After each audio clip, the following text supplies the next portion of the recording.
Hello， 大家好，我係嘉豪 Sir， 先歡迎大家出席我哋今日嘅高中選科嘅分享會。咁平時咧上開我堂嘅同學仔咧，我就叫佢喂幫我收埋部手機。但係今日我反其道，想邀請大家先攞翻部手機出嚟先。想同大家先熱下身先。呢一度好多都係我有教開嘅同學仔啦，亦都有係新 join 嘅同學或者家長們啦。咁頭先歡迎咗你哋出席。咁但係咧，我想同大家熱下身。點樣熱下身呢？大家升到上嚟嘅時候，揀到你想讀嘅啲科目啦。呢一度有中四、五六嘅同學都有。如果上到嚟，你真係面對你嘅 DSE， 你預期你嘅分數有幾多分呢？大概得㗎啦。你去揀下，我哋會即時睇到你揀究竟你係好有信心嘅，我一定係 best five 全部都5星星嘅，定係我都係18至20分嘅嗰堆呢？一齊投下票先，俾1分鐘大家。人生的抉擇，唔係，應該多1分嘅。唔係，我冇咁高分嘅，唔好咁高估自己，定唔好咁保守咧？個分數係偏向右手面多啲嘅，大信心多啲嘅。OK， 但係亦都有呢部分咧，我哋頭先初中都無疑有做呢一個嘅投票。咁啲同學仔咧偏向右手面嘅大部分。下半場，原來咧喺中間為主喎，可能大家咧會接收到多啲資訊，知道升到上嚟嘅時候咧，原來唔係咁容易攞高 grade 喎，係嘛？啱唔啱？好啦，但係點解我會問你哋呢個問題咧？因為大家升到上嚟嘅時候，知道你喺 DSE 裏面高中除咗4個核心科目，中英數，咁當然啦，仲有公社科，不過而家公社科咧淨係達標唔達標啫。所以你成日會聽到3322以前，而家變咗332A， 就係中英文要求3或以上，數學2或者以上。咁公社科淨係達標唔達標。但係當然啦，呢一度在場嘅同學好多仲喺度，有啲係可能提早去聽嘅，咁就仲猶豫緊揀2至3科邊啲 elective 好。有啲同學仔升到上嚟㗎啦，因為我教緊嘅，有啲都臨埋門咯喎，係咪？你知道其實你嘅 elective 咧，其實可能要2至3科，甚至加埋 M1、2， 最多大家應該聽過啲狀元咧就讀8科嘅，係咪有陣時 ？OK， 好啦，咁咧最主要升到上嚟嘅時候，核心科目加你嘅選修科目數目差唔多㗎啦。咁但係咧，佢仲會配埋大家嘅一啲OLE 咩 OLE 啊？咁係一啲其他嘅學習經歷，例如你有冇代替最叻嘅？可能有學生上年咧係代表港隊去比賽嘅，咁佢喺大學揀科嘅時候係有加成一啲運動員計劃嘅。再唔係嘅，我冇咁犀利嘅，不過我代表校隊去比賽，喺學界都攞到一啲獎嘅。咁呢啲都係你嘅一啲 DSE 以外嘅一啲經歷。咁因為咧，大家上到嚟嘅時候好 focus 喺你嘅成績上面，但係咧考試局都唔想你淨係做一個考試機器，佢都希望你喺德智體群美呢5方面一路會有所成長，都鼓勵你參與唔同嘅活動嘅，好冇？咁仲有咧，有啲同學仔咧會聽過喺學校聽過咩叫咧 Apply Learning。即係咧有一啲非 DSE 嘅選修科，咁佢 optional 嘅，你揀嘅時候，即係例如咧，你唔會喺 DSE 有美甲課程㗎嘛，係咪？再唔係咧，唔知大家有冇聽過城大，佢會有一啲可能寵物護理嘅一啲文憑。for 一啲咧學生原來喺大學有志讀一啲獸醫課程嘅時候，可能佢讀完呢個文憑就會有優勢啦。呢啲就係 Apply Learning， 好唔 OK？ 好啦，咁講咗咁耐，其實我想問下大家而家咧上到嚟嘅時候，你揀咗咩選修科咧？有啲理科為主，我 free can buy 咯，係嘛？有啲可能文科為主，中西史作假，再唔係偏向商科嘅，會唔會係可能 Econ、BA A，甚至咧應該呢一排成日都聽到 AI 大數據喎，咁係咪讀 ICT 有優勢啊？係咪咁多嘢揀嘅時候上到嚟，俾我揀中咗咯喎，係咪先？咁好啦，咁大家好 concern 嘅一樣嘢係，咁我讀大學揀咩科？而家我讀緊嘅嗰啲嘢，其實有冇加成啊？定係其實我都冇嗰科，但係我又想讀喎，咁人哋唔考慮我，其實我知唔知㗎？係咪？好啦，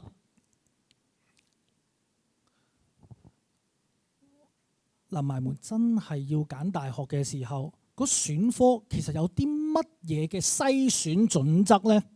今日我會邀請咗一啲同學仔、一啲師兄師姐，啱啱入大學嘅一批。佢以過來人嘅身份去分享佢哋嘅經歷，但係喺佢哋分享之前，我諗大家你去揀一啲 JUPAS Choice 嘅時候，你有啲乜嘢要點要注意？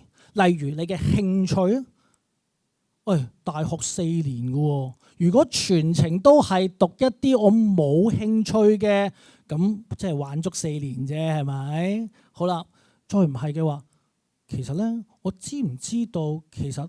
畢完業之後有咩出路啊？大家都好 concern 揾工最實際啊嘛！讀嗰啲科會唔會乞食㗎？揾唔到工就唔係幾好啦，係咪？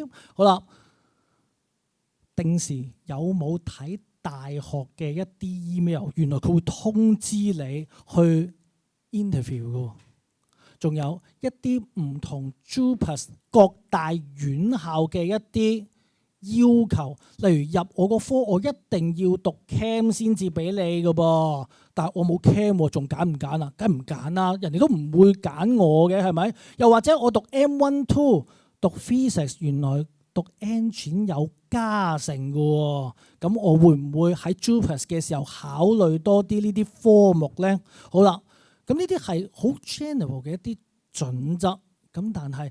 真心課一啲過來人，佢揀過嘅時候，佢經歷咗啲乜嘢，有啲咩考量呢？我想借大家嘅一啲掌聲，去邀請我今日嗰幾位嘉賓出場。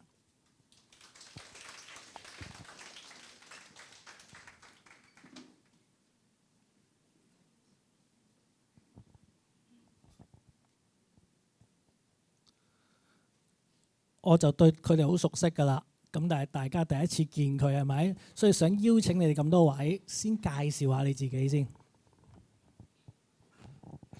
我先。大家好啦，我係 Jonathan。咁我係retake DSE 嘅，我 total 考咗2次啦。咁我今年入嘅就係港大藥劑1年級。咁我 DSE Best 5係31分。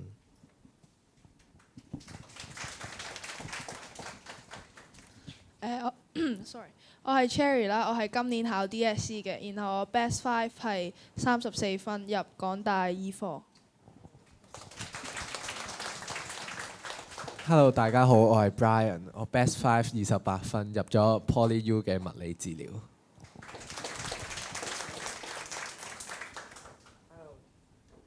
Hello， 大家好，我係 Samuel 啦。咁我係上年嘅 DSE 考生，咁我 Best 5咧就係32分，咁我係而家讀緊Con U 嘅 Medic， 咁我嚟緊升 Year 2。Hello， 大家好，我係 Jaylin， 咁我係上年考 DSE 嘅，咁我就係讀 Con U Medic， 都係讀 Year 2嘅嚟緊，咁我 DSE Best 5就係34分。Hello， 我係 Peter 啦，咁我係 Best 5 28分啦，咁而家係讀緊中大工程 MA 機械與自動化工程嘅。大家了解咗佢哋一啲背景啦，咁但係我又好奇啦，喂，你哋咧其實咧喺高中嘅時候，其實你本身係讀咩科？你讀嘅科目對你喺大學揀科嘅時候有冇一啲優勢定係一啲劣勢咧？咁我 total 參加咗2次 JUPAS 嘅。咁其實咧，我高中揀嘅咧就係 physics 啦、chemistry 同埋 econ 啦。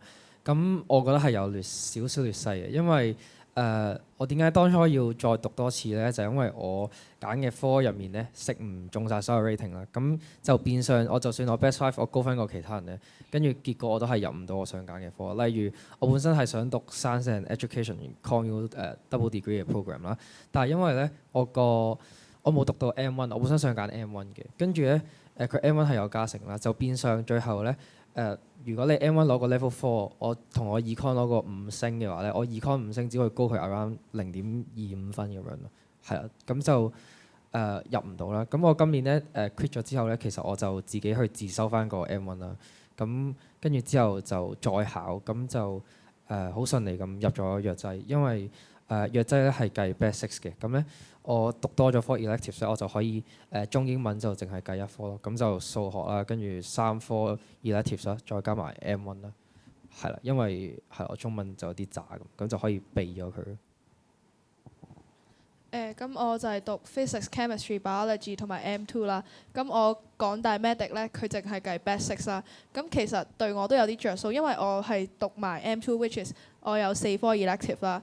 咁我中英文都係有啲渣嘅，咁我計 band 6嗰陣時就可以避咗中文同英文其中一科。我 Form 4嗰陣時就係讀 physics、chemistry、account 同埋 M1 嘅，但係去到之後 drop 咗 M1 啦。而我之後咧發覺我嘅 target 係物理治療，之後我就了解多啲啦。咁就發覺佢哋嘅加成咧係淨係需要 free cam by 呢啲理科啦，而 account 咧係冇用啦，即係佢 account 係乘5，而 physics 啊呢啲係乘10，就搞到我 account 如果攞5星星咧，就係等於我一科中文攞4咁樣啦。咁我就後尾就放棄咗 account，就淨係中英 free cam 數咁樣去搶啲5科咯。咁我就喺 Form 4嗰陣時候，我就修讀咗free cam by 同 M2 啦。咁如果係 cam 嘅話，如果 cam 嘅話咧，我自己覺得係即係喺大學嚟講，如果你譬如揀 medic 嗰方面啦，cam 其實係必定要修讀嘅一科嚟嘅。咁雖然你去到大學嗰陣時候，你真係可能讀呢啲科嗰陣時候，可能 cam 其實冇乜特別用途啦。咁但係唔知點解佢大學係讀呢啲科嗰陣時候要修 chemistry 嘅。咁如果係 bio 嘅話咧，喺 DSE 讀完嘅話咧，如果你去到大學，你會繼續讀一啲都係同譬如 medic 啊或者同生物有關嘅科咧，有讀 DSE bio，我自己覺得係有一定嘅優勢，因為其實好似我哋咁樣，如果我哋 medic 嘅話，我哋第一年嘅話，我哋第一個 sem 我哋係都要高呼翻一啲最 basic 嘅嘢。咁其實如果你有 DSE 讀過嘅話咧，係容易跟啲，因為你已經有個基礎。咁所以我自己覺得讀 bio 其實係喺有啲科目可能會有啲好處。至於我讀 M2 啊，咁其實我覺得特別喺而家有即係而家由 LNS 轉咗做CS 嘅關係啦。咁之前 LNS 咧就有1至5星星，咁但係而家就得翻pass or fail 嘅啫。而家 CS 嘅話，咁變相咧雖然話就話喺有大學啦，即係譬如香港大學咧就承認話係收當 M2 係一科，即係一科正科啦，當全科嚟睇啦。咁但係好似喺譬如中大醫科咁嚟講嘅話咧，佢仍然都係覺得 M1、M2 係半科嘅。咁我識得有啲 medic 嘅 friend，佢係好似讀2科 elective 加1科 M2 咁樣嘅。咁就係因為咁樣，就算佢攞好高分都好啦，因為 M2 佢當半科嘅關係咧，咁變相佢當咗你都係中英數再加2科 elective 加多半科嘅 M2，咁所以佢哋如果你係要揀，即係譬如好似中大嗰方面有啲當 M2 當 M1、M2 係半科嘅話，咁可能就真係可能 M1、M2 就可能冇咁重要啦咁講。但係淨係課中大港大嗰方面咧，有 M1、M2 係我覺得係有優勢，因為M1、M2 咧而家少咗科 LNS 嘅話咧，佢係可以冚過你一科比較渣嘅科。如果唔係嘅話咧，就要3科 core 加3科 elective， 全部當 band 6去睇咁樣。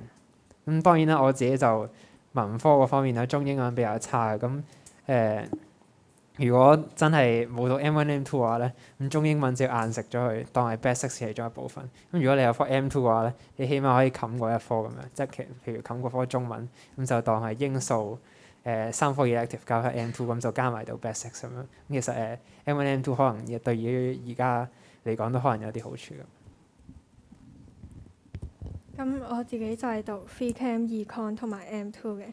咁我就當時冇揀 Bio 啦，但係我依家就係讀緊醫科咁樣啦。咁係一定有好大嘅影響啦，因為大學嗰度唔會教翻任何 Bio 嘅嘢啦。咁但係佢個 requirement 又淨係得一定要我哋淨係讀 Chem 咁樣啦，就冇話一定要讀 Bio 咁樣嘅。咁但係我又覺得即係咁都之前揀咗啲咩都唔應該去影響你將來嘅決定啦。即係唔係話我冇揀 Bio 我就一定唔可以讀我而家讀緊嘅科咁樣啦。咁我就覺得都係雖然係一定係有蝕底度嘅咁樣啦，即係我自己要去學翻人哋用3年先學到嘅 Bio 咁樣啦。咁但係就我覺得都係跟翻你依家自己想揀咩科就咩科啦。就我又唔會覺得話你以前中三嗰陣揀咗啲咩就會限制晒你自己將來 JUPAS 嗰度會揀咩科咁樣。咁然之後好似頭先Samuel 咁講啦，就係 M1 M2 嗰度啦。咁因為有啲科依家係計 Band 6啦，即係好似 ConU 嘅Medic 或者 Pharmacy 嗰啲都係計 Band 6咁樣嘅。咁我有讀 M2 咧，就加埋有7科啦，唔計通識嗰科，咁就可以唔使計中文咯。咁係好多即係如果計 Band 6嘅科咧，有 M1 M2 就係着數好多啦。咁但係亦都有好多大學嘅科咧係唔係計 Band 6嘅，有好多都係計 Band 5嘅我諗。咁嗰啲就可以唔使計你其中一科最差嘅一科咁樣啦，咁就淨係計你最高分嗰5科咁樣。咁我就係揀咗一開始係揀咗 Phy Chem by M2 啦。咁後來係 drop 咗 Bio 嘅，因為其實我會覺得我一開始已經決定好係揀 Eng，無論係邊間 U 都好。咁但係其實 Bio 通常都係得生物工程先用到啦。咁所以不如我將呢少咗嘅Bio 嘅時間平均分翻去其他科上面，咁就可以即係取長寫短咁樣啦。咁我會話揀咗 Phy Chem M2 係絕對係揀科上面有優勢啦，對我嚟講。因為Engine 理科睇得好重啦，係乘2啦。咁所以其實就算你全部係4都好，你乘咗2咧，你比起嗰啲冇 weighting 嘅，其實全部5星咧，都應該係高過佢哋嘅。咁所以係你喺 JUPAS 揀科嘅時候，你要清楚翻你選科嗰邊其實係有冇 weighting，因為呢樣嘢係會好重要咁影響到你係入唔入到去咯。我哋頭先講咧，你分享咗你哋嘅一啲大學揀科啦，或者你喺高中嘅時候讀咩科啦？其實你哋係咪一開始就諗好咗㗎啦？即係目標為本啊嘛，係咪？咁即係一早就諗起大學想讀咩科，然後高中嘅時候梗係對應揀咩科目啦。其實係咪咁嘅咧？即係好早已經諗定咗，我一定非嗰一科不入㗎啦，喺大學裏面。咁其實都唔係，即係。係咯，我就係我自己就係一個好活生生嘅例子嘅，就係我可能都未係好諗到自己想做啲咩咯，咁我就真係轉過一次咁。咁其實我覺得都冇乜所謂，因為始終仲係後生嘅時候，即係你試錯成本好低喎。咁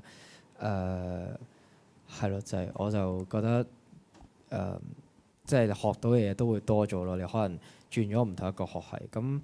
試下先啦，即係未揾到自己想做嘅嘢唔係好緊要嘅。咁我就其實好早已經確定自己係一定想讀醫科啦，即係大概 Form 4嗰陣時啦。咁所以喺 Form 4開始，我已經參加好多關於醫科嘅活動，例如一啲大學搞嘅醫科班，類似於有5日上堂啊，俾你體驗下讀醫係咩啊。甚至我有暑假係跟過一啲醫生去出實習啊咁樣。咁其實我都幾 sure 自己大個係想做醫生啦。咁因為香港收醫科個門檻都幾高，咁我都有驚過係自己係入唔到啦。咁所以因為我真係覺得自己係想做醫生，咁所以我係會報埋外國一啲大學啦。咁即係 in case DSE 真係未如理想啦，咁我都可以繼續去實踐我呢個理想。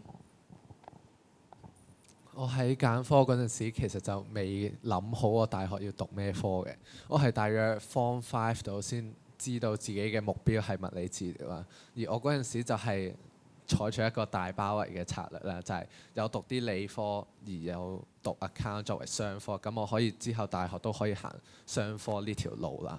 咁我就係覺得大家可以趁住 Form 4或者係啦 Form 4、Form 5呢段時間去做多啲 job shadowing，咁就可以知道每個行業係會做啲乜嘢，去盡快知道自己嘅目標工種係啲咩，咁就會對你之後嘅温書方向或者係擺嘅時間落邊一科咧，你都會有一個更好嘅了解咯，係。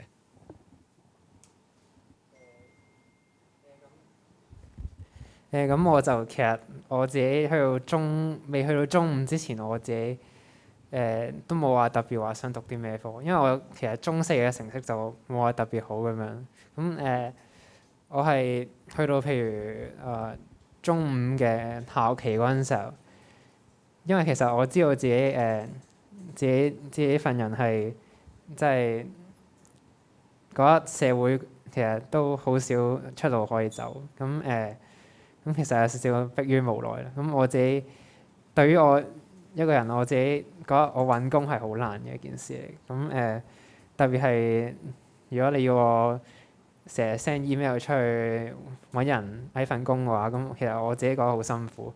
咁所以其實我去到中五學期嗰陣時候，我自己係驚之後將來出到去社會嗰陣時候係真係揾唔到份工。咁所以我就先開始去讀書，先開始寧願去選擇即係 all in medic 呢一方面。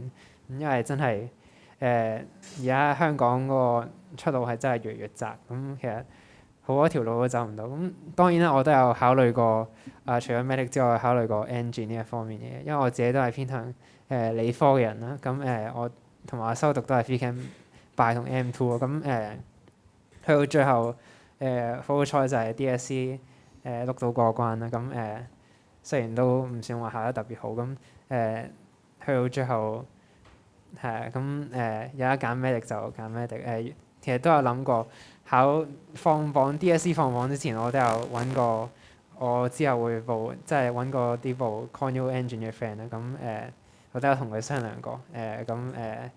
都係有諗過做 Connu Engine 做墊底咁樣。咁或者讀下啲 science 嘅科目咁樣。咁我最後都係睇成績啦。成績夠嗰陣時候就揀邊一科咁樣。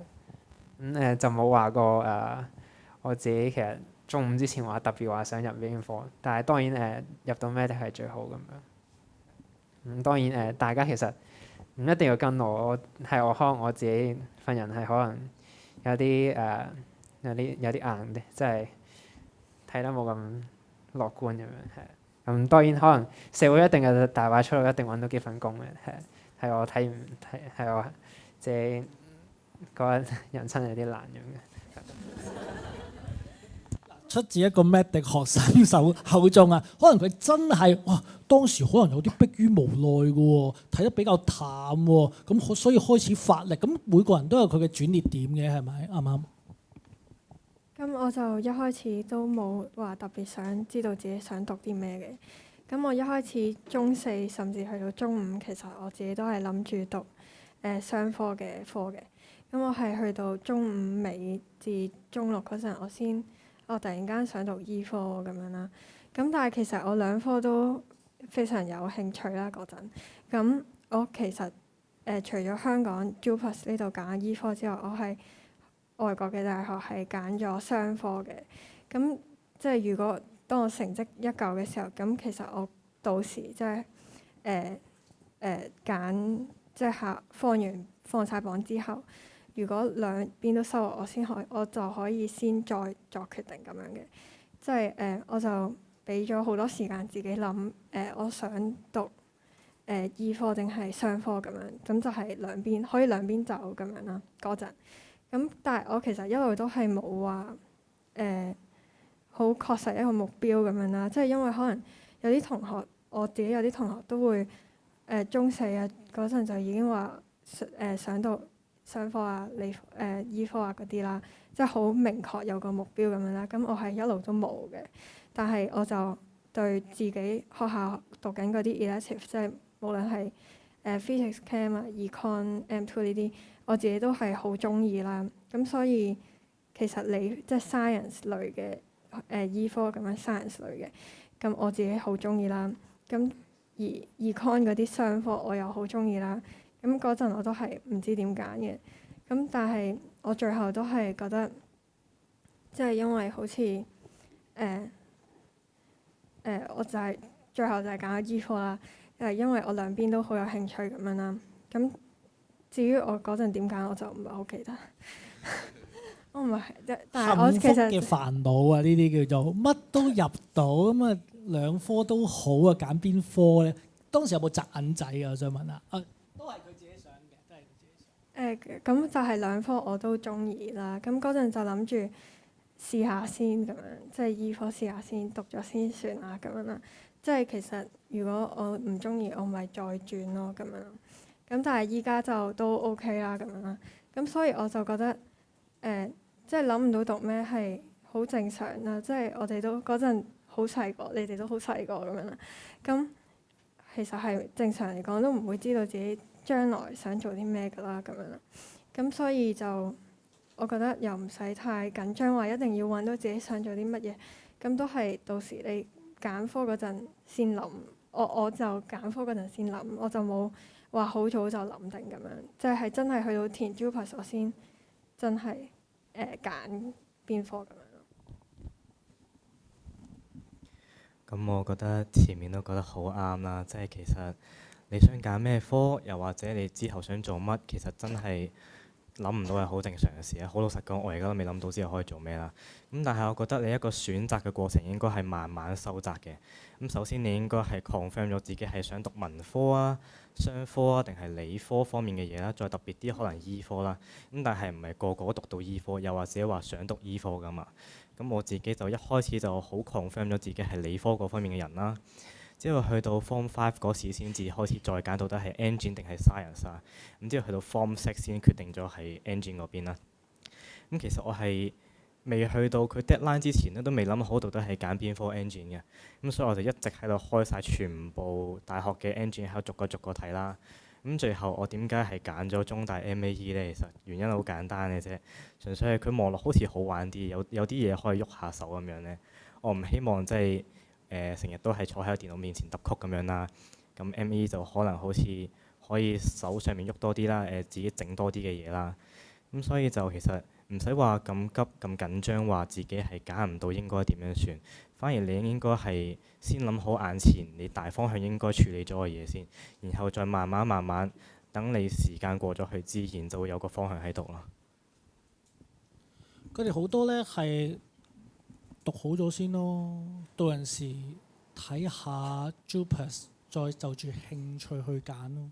但係咧，我知道咧，在座有其中一位咧係可能透過一啲校長推薦計劃去入到佢而家嘅一個學系嘅。Cherry 可唔可以分享一下你嘅成績好啊？頭先大家都聽到啦。咁但係當時點解校長會揀你嘅？零零舍舍成級人咁多人喎，你做咗啲乜嘢令到可能校長覺得你可以脫穎而出，然後推薦你咧？咁呢個係我講少少 background 先啦。咁佢係一個新開嘅一個 scheme 啦，大概開咗4-5年啦，就係每間學校可以揀2個同學啦，你報乜嘢科咩大學都得嘅。咁就有個 basic 有個 requirements 啦，咁就每個科唔同啦。咁醫科就高少少，咁有啲低分啲嘅科目就低分少少咁樣啦。咁就係根據你學校自己個 predicted grades，然後你達到咧，咁你有個門檻就可以報名啦。咁當時我哋學校都有5-6個人報啊，都好似都係報醫科啦啲同學。咁嗰陣時點解我覺得學校會揀我，就係因為我對比其他同學，可能我 join 咗多啲活動啦。咁就頭先都講咗啦，除咗啲醫科，我係 Form 4已經開始玩活動啦。又睇過人哋暑假之後可能根據醫生出實習1個禮拜啊，睇過人哋做手術啊，咁可能就嗰間大學就會覺得我會有啲熱誠啦，即係唔係話因為真係為錢啊或者為其他嘢而去讀啦，而係我真係有興趣啦。咁呢個係一個好重要啦，因為呢個計劃係收好少人啦，咁佢都係主要即係俾。因為佢係會直接出一個叫做 unconditional offer 啦，即係意思係未放 DSE 之前，我已經有一個 offer 啦，我無論 DSE 真係唔合格啦，咁佢都係一定要照收我啦。咁所以大學揀人都係好謹慎啦，即係除咗成績，大家報得，咁大家都有嗰個成績啦，咁就好睇你面試同埋你嘅其他活動啦。咁除咗參加呢啲學術啲嘅活動，咁我自己非學術都有參加，例如一啲嗰陣時仲係學生會啊，或者出面玩其他一啲領導嘅活動都有。咁所以就可能學校就覺得我成績同埋非成績方面都OK 啦，咁就可以代表學校去參加呢個呢個選拔啦。咁除咗咁學校內首先都有面試啦，跟住去到大學啦都係會有面試啦。咁個面試都係重要嘅，因為真係要睇下你係咪真係適合嗰科。咁嗰陣時面試就係同一啲 non-JUPAS 即係所謂讀 IB A level 嘅人一齊面咯。咁所以都係難嘅，因為佢哋都係以英文講英文，即係佢哋 IB 嗰啲國際學校啦，佢哋係好有自信啦，或者係好 prepared 啦，所以就嗰陣時12月前都做咗好多練習先去 interview。頭先 Cherry 講咧，其實佢會參與好多其他嘅活動，去 well prepare 自己，確保自己真係合適，可能佢自己想揀嘅科目啦，同埋亦都等人哋都睇到佢嘅 portfolio 係喎，呢個同學仔唔係淨係得讀書嘅喎，佢其他活動真係 support 佢嘅喎，真係深思熟慮揀過我想讀嘅嗰科，咁我咪收你咯，個機會就大好多。咁咧其實咧每一個同學仔咧，其實佢喺JUPAS 嘅時候，咁又或者係考完 DSE 放榜之前，佢需要去繳交佢嘅 OEA 同埋 SLP。咁大概講一講啫，兩者嘅分別啊。咁 OEA 咧，其實你透過聯招系統去將你參與過嘅一啲活動或者啲經歷，你去寫翻出嚟。咁有上限嘅，唔好作文作成5萬字俾人哋，咁又唔係幾好啦，係咪？咁好啦。邊個睇啫？咁多份係咪？咁最緊要係你寫得嘅嘢點樣 support 到你去揀 Band A、Band B 嘅時候嗰個 choice。等陣我會叫同學仔去分享多啲咩係 Band A、Band B 啊？原來 JUPAS 可以揀好多 choice 嘅喎。咁 Band A、Band B 揀乜啫？好啦。另外一個叫 SLP 咧就真係好似你一個人嘅一個檔案，去 show 翻你嘅個人質素究竟係啲乜嘢。所以兩者咧會有少少嘅分別。OEA 係就住你喺大學揀嘅 choice，你對應寫翻篇文，話翻俾你聽點解你去適合。而 SLP 係將你嘅一啲個人嘅經歷，你點樣可以呈現翻出嚟。好啦。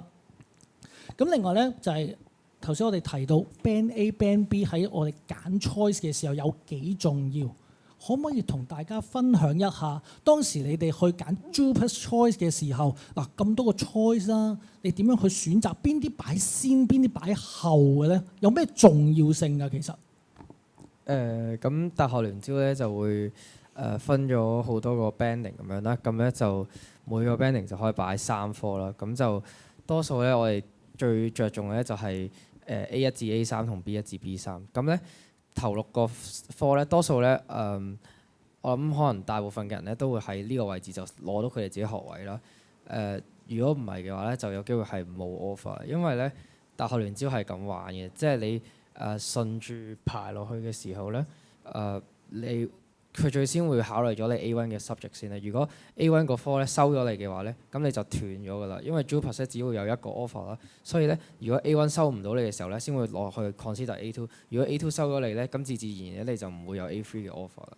咁我哋多數一排嘅時候咧，就會可能係 A1 薄少少啦，咁係可能低過 lower quartile 少少啦。咁因為 lower quartile 低過 lower quartile 都有機會入到嘅，不過就好睇下當時嗰一年嘅狀況。咁如果咧你擺第一個可以薄少少，咁就係啦都 OK 嘅。咁跟住之後就 A2 就可能會係一個高過 lower quartile 嘅位置啦。咁就多啲機會入到，而最後 A3 就會擺一個可能 around median 分數嘅位置咧。咁就令到我哋保障有翻少少有翻個學位咁樣。我補充少少啦。Jonathan 頭先講咧就係佢擺 Band A 嘅時候嘅一啲選擇。咁其實分咗我叫做幾個唔同嘅時段。首先大家要知道，特別中六嘅同學仔嚟緊要面對嘅咯喎，好似聽日開學嘅咯喎，大家知㗎嘛，係咪啱嘛？我其實未 ready 啊，唔好提我啦，嘉豪 Sir。其實我個心仲係想放假嘅嗰啲咁樣係咪？但係應該大家要知道新學年開始嘅咯喎，特別中六嘅一班同學仔咧，其實咧佢9月、10月嘅時候咧，其實佢可以透過唔同大學嘅 Open Day 或者我哋講嘅 Info Day 去出席下睇下，喂，其實嗰啲科讀乜㗎？人哋會話到俾我哋聽，其實因為佢哋大部分啲 helper 都係啱啱新入去嘅一啲 freshman，即係啱啱升 year one 嘅一啲同學，最 fresh 咧，佢嘅經歷啊，佢揀科嘅時候點樣揀呢一科，佢答到你㗎。又或者佢用乜嘢分數入到嚟，甚至嗰一科有咩特別嘅 formula，都會可能最 update 咁樣呈現到俾你。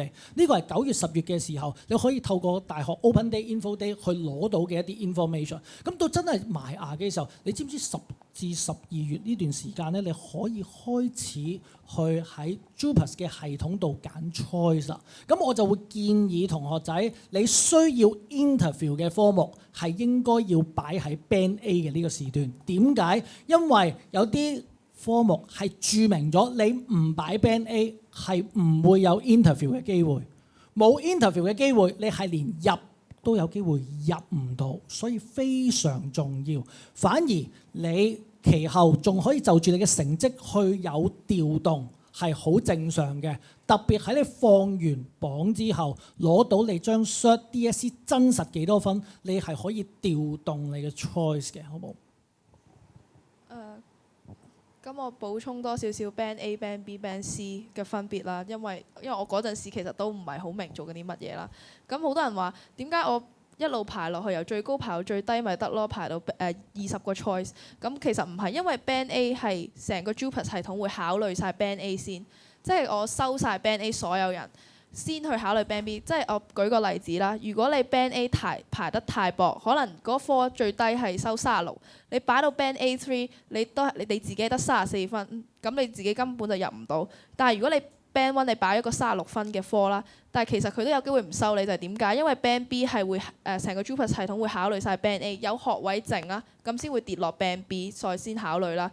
咁所以唔好話我 Band A、B 都擺到好薄咁得唔得？係就唔得嘅，咁就會因為你剩低例如港大啊、中大啊、理工啊呢啲即係比較熱門啲嘅大學啦，即基本上其實 Band A 已經係收晒所有人啦。咁其實有上 JUPAS 個網其實可以睇得翻有邊間大學係收 Band B 嘅。咁其實如果一啲相對熱門嘅科，其實就根本就 Band B 就係唔會收人，所以就 Band A 要謹慎排啦。尤其是係呢2年啦，咁大家可能上網睇到都睇 Fresh 啊嗰啲都多人講，就係好多人掂到 median 意思即係你上年收分中位數啦。咁但係今年你就算掂到 median 啦，咁其實好多人都入唔到個科，就因為多競爭啦。咁所以我覺得嚟緊呢1年啦，即係可能大家排 choice 就覺得就唔好咁薄啦，咁就唔好話掂到 LQ 或者掂到 median 就好穩陣啦。咁就建議大家 A3 就擺得穩陣少少，同埋係咯 interview 就要擺先，尤其是醫科啊、獸醫啊，咁呢啲都係比較睇得重 interview 嘅。係啦，其實你哋都講晒，講得七七八八啦。我補充多少少啦，就係其實唔單止醫科獸醫，可能大部分嘅神科啦、物理治療其實唔係神科嘅，但係一啲醫療行業或者係較高分嘅行業咧，佢哋係淨係睇 Band A 嘅學生咯，係去到 Band B 都連睇都唔會睇啊，因為佢哋已經 Band A 收晒學生，根本 Band B 唔使睇。所以如果你哋真係 aim 呢啲高分嘅科，就一定要擺 Band A 啦。而且其實佢啱啱都講得好啱，就係因為內地生多咗入嚟啦，就搞到尤其是19至21、22呢個分段啦，就係嗰啲大學科就算過咗 median，因為競爭大咗，都搞到入唔到。就係因為19至22呢啲分域太多人啦，就搞到平時入到嘅大學學科而家都入唔到，所以建議大家擺 Band A、Band B 嗰陣時唔好擺到咁薄咯，係。佢哋講緊咧都係喺放完榜之後，佢擺嘅一啲 choice，佢嘅考慮。咁記住分咗時間段，如果10至12月記得第一轉係放一啲你有興趣嘅科目之餘，仲會係需要 interview 嘅，就擺咗喺 Band A 先。如果唔係，人哋未必考慮你㗎啦。就算之後再擺到，因為你已經過咗人哋 interview 你嘅機會。反之，當你已經放咗成績啦，真係塵埃落定嘅時候，你再去睇翻各大院校嘅一啲可能 expected score 或者過往嘅一啲收生分數嘅時候，你再去衡量其實你去點樣去排。但係頭先幾位同學仔都有講 A1。佢係可以喺放完榜之後，真係爭個分數少少，可以搏其中一個佢有興趣嘅科目。當時咧，佢哋咧好多放完榜，我都係咁樣同佢傾嘅。A1搏一個 OK 嘅，但係唔好爭太遠咯。咩叫爭太遠咧？你同人哋爭4-5分 expected score 啊，即係機會有啲微啦，係咪啊？如果你同人哋比較，可能真係爭1分、爭2分，你都仲可以試一試嘅。好冇？咁但係咧，你去到 A2 嘅時候開始，你要睇下咩咧？除咗個分數以外，你達到梗係最好啦。但係你都要睇喎，其實嗰一科收幾多人嘅？佢收20人同收200人係有分別嘅喎，唔係話你想讀就算數。咁你搏嘅時候，同樣搏一科，梗係搏得機會大啲嗰一科啦。但係去到 A3咧，真係穩陣啲啦！如果唔係，你唔知掟到去第幾個 choice 啦。咁呢一個係一啲佢揀科嘅時候嘅一啲要點嚟嘅。但係佢哋講咗咁耐咧，其實就係講揀科都要你有成績先揀到科㗎，係咪？咁佢哋頭先都分享咗，其實佢哋咧喺高中嘅時候 DSE 攞咩成績，但係我會話俾大家聽，佢哋係咪個個一開始升到上嚟都一帆風順嘅咧？係咪個個一開始就一定有好成績嘅咧？我交俾佢哋再去分享下。咁今次可能由 Samuel 開始先啦。我想問下啦，嗱，你中4嘅時候揀科好成功啊 ，Free Camp By 係咪？好啦，揀到你想讀嘅科目，但係咧其實你上到嚟，我想問下你讀起上嚟有冇啲落差？咁其實落差一定有。咁因為去中3其實去中4都係即係跳咗一步咁樣嘅。咁中3佢用平時我哋中學中1、2嗰個即係嗰個出題方式啊，咁樣去問你啊，同埋佢教嗰啲嘢都比較淺啦。因為其實去中3嗰陣時候咧，我哋譬如讀理科咧 Free Camp By 特別係 Chem 同 Bio 咧，都係教啲比較基礎嘅嘢嘅啫。咁當然咧，之後面可能中4、5、6嗰陣時候又慢慢咁可能掂一掂翻咁呢幾個基礎嘅課咁。但係其實去到中4咧特別係我覺得係 physics 同 bio， 我覺得係難咗一橛嘅。咁先講 physics 先啦。physics 去到中4其實已經唔算係即係一科真係好簡單攞條公式刪下數字咁樣。咁 physics 其實真係要考到一啲我話係 concept 同一啲公式嘅理解同應用，點樣去兩邊一齊，點樣去諗一啲題目，點樣去靈活變通咁樣去即係去判斷一啲情況。咁特別係 physics 啦，可能去到力學嗰方面咧，基本上全部 physics 考生都會即係基本上都會突然之間停一停，咁可能突然之間唔知我喺度做咩。咁我自己都係，我 physics 係中4嗰陣時候係考得特別差嘅。咁中4嗰陣時候我係60幾分嘅啫。咁去其實即係未補習之前啦。咁我自己係真係唔知道 physics 係教咩。咁我唔知道在座而家有冇 physics 讀到唔知做乜鬼咁樣。當然咧特別係力學嗰陣時候咧，揾 F 等於 ma 嗰啲咩嚟？咁其實我知 F 等於 ma 係咩，但係我唔識用嘅問題係。咁可能喺 physics 嗰方面就爭好遠。咁 bio 又係 bio，我覺得係可能我讀全部 elective 上面最難搞嗰一科嘅。bio 係佢教嘅嘢同考嘅係兩樣嘢嚟嘅。考評局係中意玩啲咁嘅嘢，特別係 bio。咁佢真係覺得你背書係冇乜用，佢特登係恰一啲真係好勤力嘅考生咁講。咁就算你本書背晒都好，佢考試佢全部出啲實驗題，全部出啲即係奇形怪狀嘅題目，真係唔識咁因為仲未有即係可能啱啱開始讀嗰陣時候啦，中四、中五嗰陣時候，真係未有個思維。咁其實去到中六嗰陣時候，都唔係全部人有個思維。咁特別Bio佢又除咗考你實驗題之外，佢仲考你一啲4-5分嘅 long quiz。咁真係會4-5分嗰陣時候，你真係寫滿一版紙，佢可能佢1分都唔俾你咁滯。咁佢後面仲有Bio仲有科 essay 啦，10幾分嘅 essay。咁essay 又係好難搞，因為中三之前我哋係唔會掂過 essay 啲咁嘅嘢。咁Bio就係一科玩人嘅心態嘅科。咁我自己就係差唔多每日喺度做 past paper 嗰陣時候，寫到成版都係字都係我都少崩潰咁。當然要學嘅就係點樣學個 marking scheme 嗰啲嘢啦。真係做 past paper 嗰陣時候，真係要睇清楚自己係真係漏咗啲咩，爭咗啲咩。我自己係有份答案之後，我係 highlight 晒全部我自己漏過嘅嘢，之後要寫錯題簿嘅。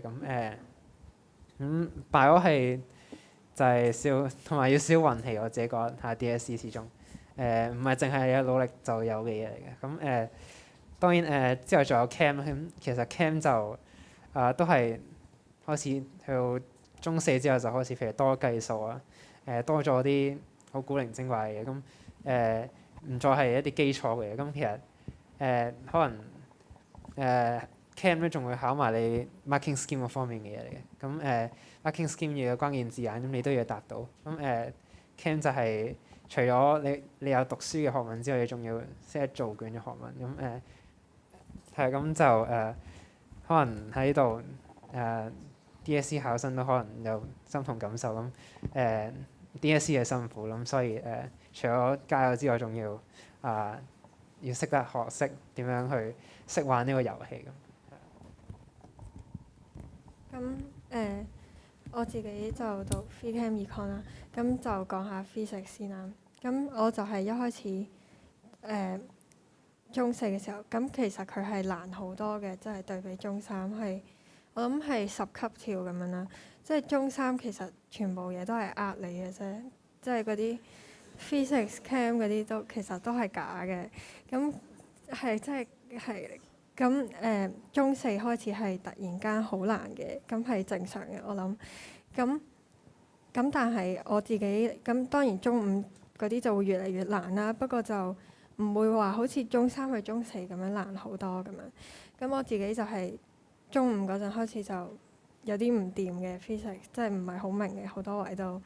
咁 chem 都係咁樣啦，就係好多時候都係可能我考出嚟嘅分數都 OK 咁樣，但係其實我自己都知道自己嘅 chem 係即係好多位都唔明咯。咁即係好似例如一題 MC 咁樣啦，即係可能答案係 A，雖然我答得到，但係其實我根本就唔知道佢背後點解係 A 或者點解唔係 B、C、D 嗰啲重點係唔知嘅咁樣啦。即係就算啱都唔代表你明咁樣啦。咁我覺得呢個位好重要啦。咁然之後再講下 Econ 啦。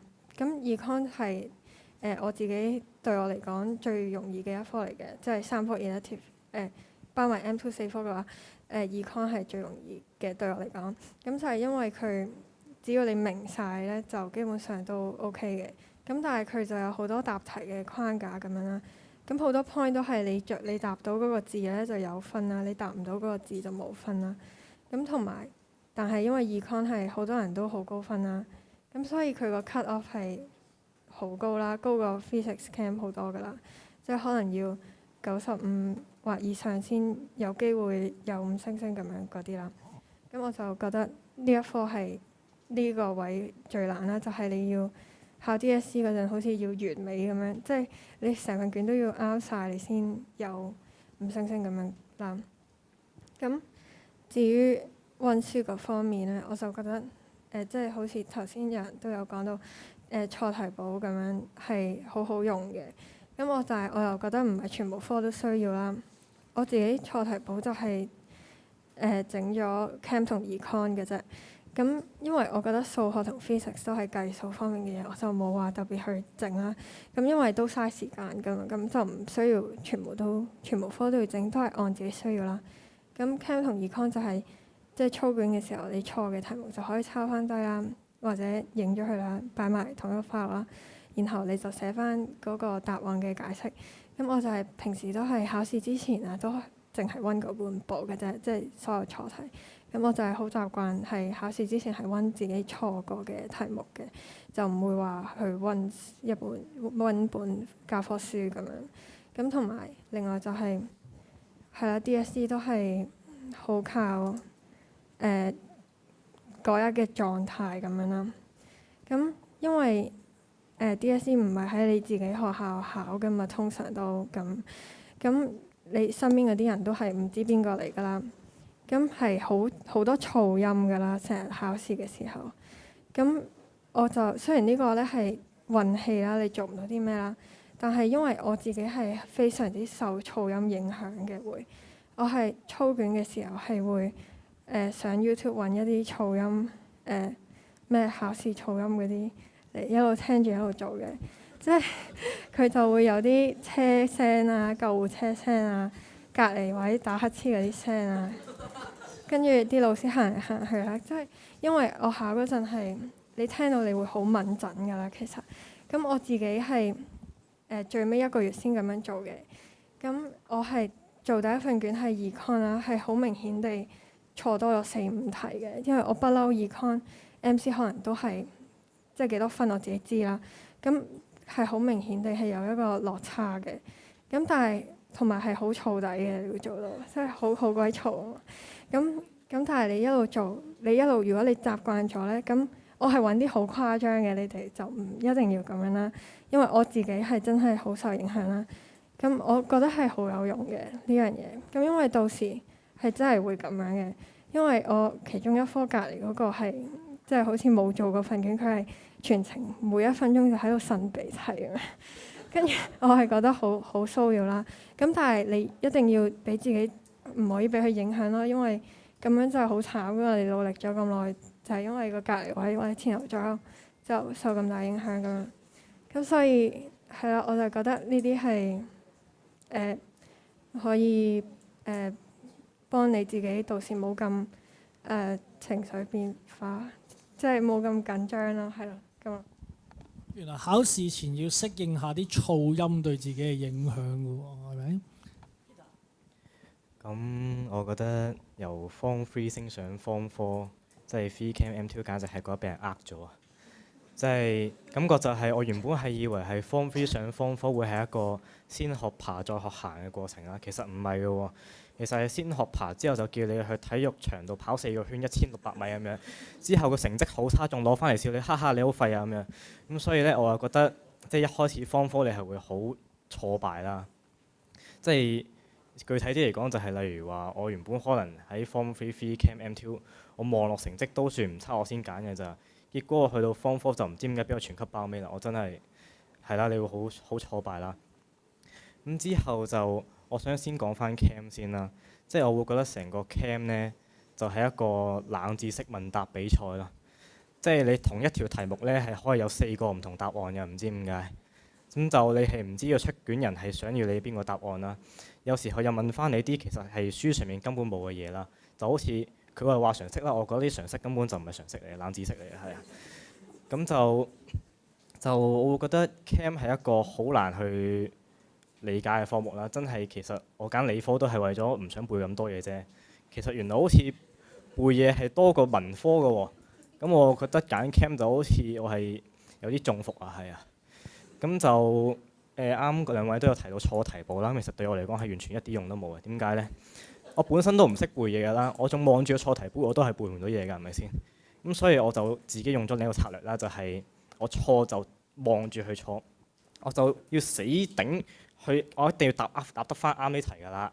咁咧，我有試過係真係同啲 friend 一齊喺我屋企度3-4個人對住一條題目5個鐘6個鐘，係一齊去搞佢嘅，搞到佢最後其實都係唔成功嘅。不過唔緊要，其實你喺呢個試去搞翻啱佢嘅過程，你已經學到唔少嘢㗎啦。起碼你喺對住啲難嘅題目嘅時候，你冇咁容易放棄啦。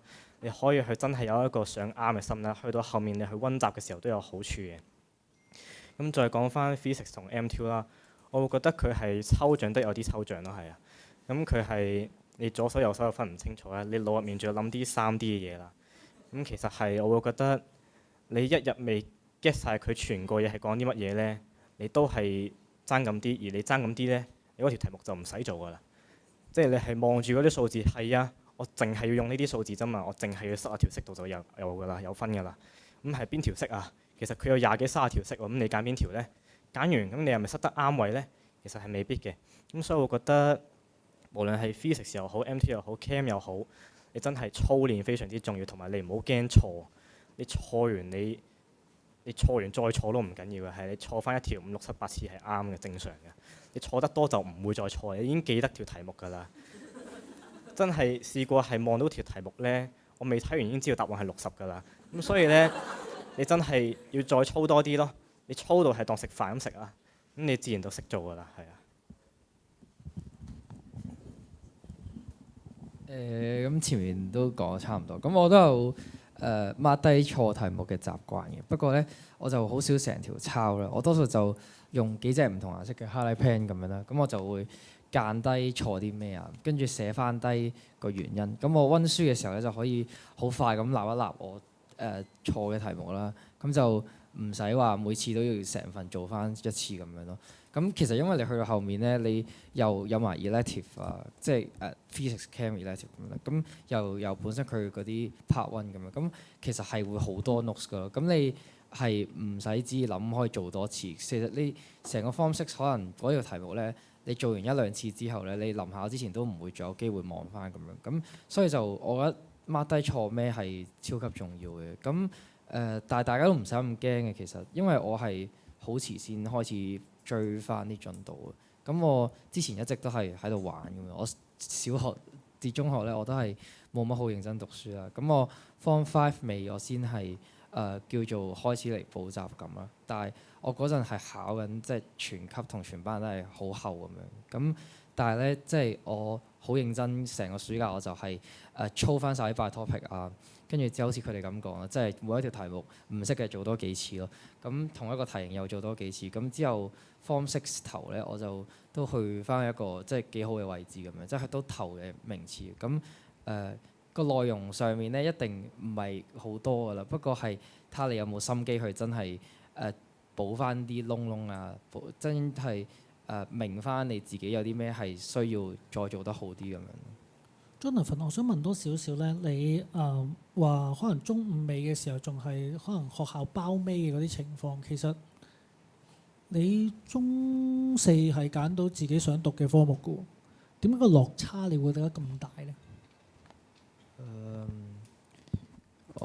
因為我學校都多位嘅開得，即係我係 Phy Chem Econ，咁其實又未去到好難揀嘅。不過咧就係我揀完之後。可能又係自己唔係好認真咁啦，咁就一開始個成績就每況愈下咁樣。咁去到後面咧，其實我中五尾咧，我 Chem 就係中後啦，跟住 Econ 都係 around 中間呢啲位啦，跟住Physics 就直頭差唔多係尾好尾嘅，即係可能係好後。咁跟住中英數嗰啲都係麻麻地咁樣咯，係，但係就。我後面去到 Form 6之後，我就基本上接近全科補啦，跟住一次過就 pick up 翻晒所有嘢咁咯。係咁，大家都唔使咁驚，我覺得。Jonathan， 我印象好深刻嘅。佢中五尾過嚟，佢頭先講咗，佢同我講話當時係佢全級尾2嘅同學。但我印象好深刻係佢中6。考 mock 嘅時候，即係大概1個學期之後，有一次我上堂嘅時候，佢行過課室外面，佢衝入嚟好開心，我唔知咩事啊！佢都直接過嚟同我講：嘉豪 Sir，我今年 mock 全級考第6，呢個係佢嘅明顯進步。所以頭先我叫佢分享多啲佢嘅一啲經歷，真係㗎！你揀到科上到嚟，好似會一帆風順啦，都係自己想讀嘅嘢。但係唔係得償所願呢？係咪真係同佢哋所講？喂，中3嘅時候讀得好，係咪中4都一定係嘅呢？唔係啊，唔係個個都係，好多都有佢自己轉折位啊。咁我哋又聽下 Cherry 係咪同樣都係中3好似好簡單，上到中4、5、6係咪嘅呢？咁就都係中伏嘅，完全就係、即係我諗科科都係㗎啦，無論文科、理科、商科，即係大家都係兩個世界嘅嘢嚟㗎啦。尤其是我覺得理科絕對係啦。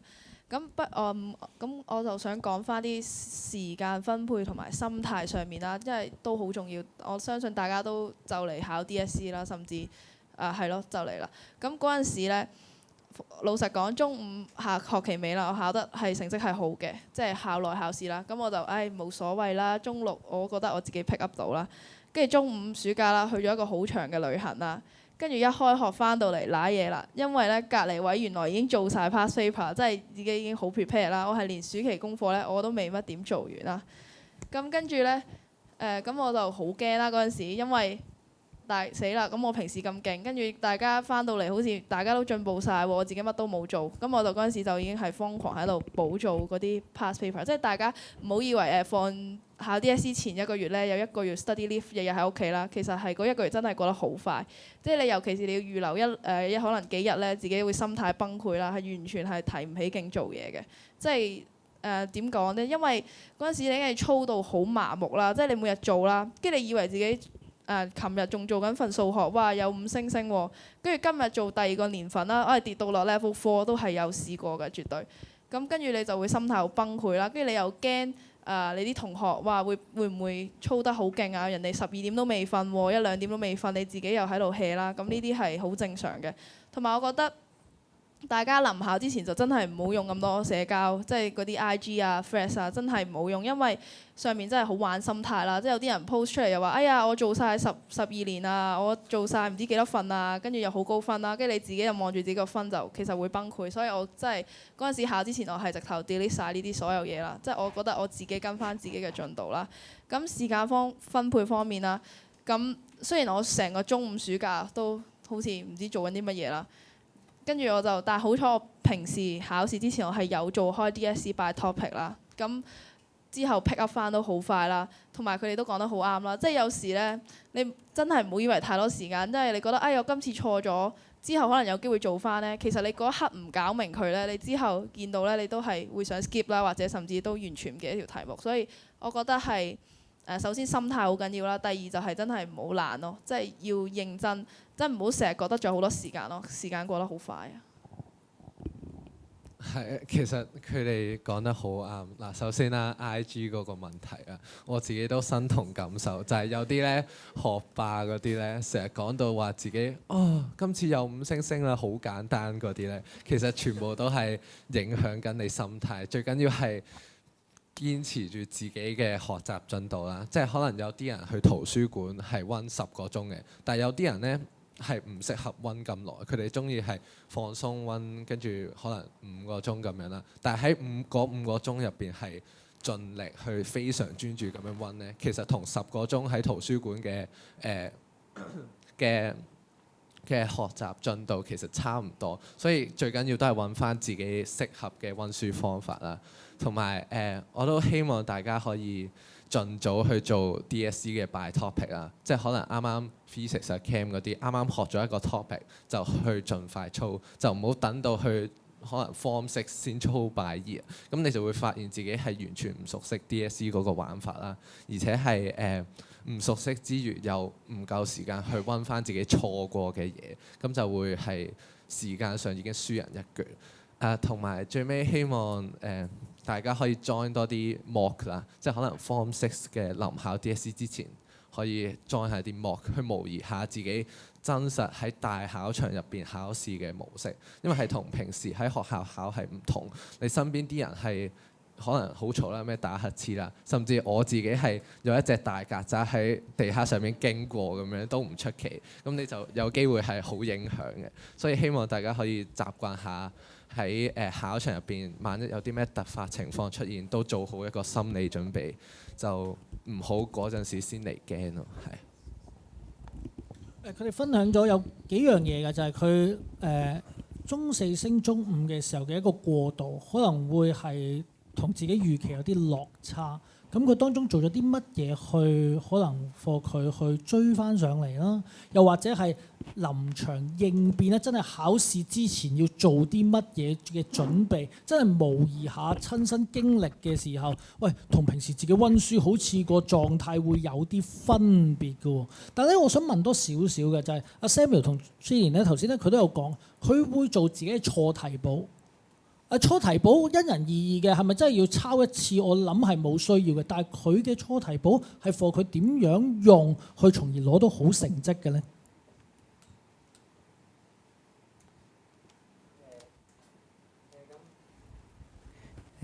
咁我自己錯題簿其實基本上頭先阿 Jillian 佢都講得好啱。咁其實唔係全部科都要錯題簿。